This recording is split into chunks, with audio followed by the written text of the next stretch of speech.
หุ่นยนต์เฮ็ดเวียกแทนมนุษย์จะเพิ่มขึ้นเท่าใดในอนาคตอันไกลนี้ในยุคที่ AI และเทคโนโลยีก้าวหน้าไหวแบบนี้สิ่งที่กำลังถูกจับตาคือหุ่นยนต์คล้ายมนุษย์หรือ Humanoid Robot โดยคาดว่าจะเข้ามาเฮ็ดเวียกแทนแรงงานมนุษย์เพิ่มขึ้น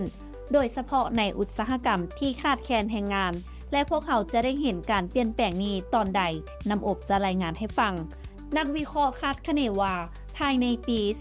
2030 พวกเขาอาจเริ่มเห็น Humanoid เข้ามาแทนที่แรงงานมนุษย์ในหลายอุตสาหกรรมเช่น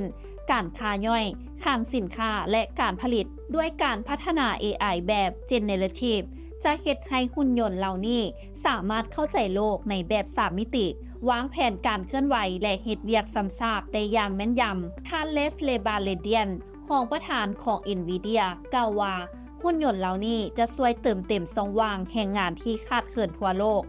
โดยมีตัวเลขคาดคะเนจากสถาบันและนักวิเคราะห์ที่เกี่ยวข้องกับการเข้ามามีบทบาทของหุ่นยนต์ในตลาดแรงงานออกมาหลากหลายยกตัวอย่างเช่นบริษัท Morgan Stanley คาดว่าจะมี Humanoid ประมาณ 40,000 โตวในปี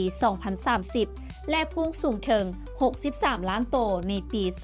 2050 ส่วน City Group ประเมินว่าตลาดนี้อาจมีมูลค่าสูงถึง 7 ล้านล้านดอลลาร์สหรัฐในปี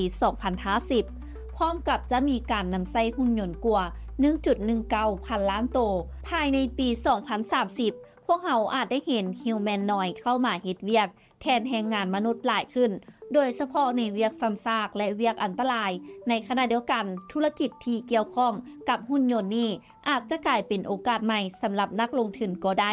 นำอบธรรมวงศ์รายงานและท้ายนี้ต้องขอขอบใจสำหรับการติดตามข่าวสารจากทางไทยเก็ตเมกาซีนและอย่าลืมไปกดไลค์กดแชร์กดติดตามกด Subscribe ทุกช่องทางออนไลน์ของพวกเขาเพื่อจะบ่พลาดข่าวสารดีๆจากทางไทยเก็ตเมกาซีน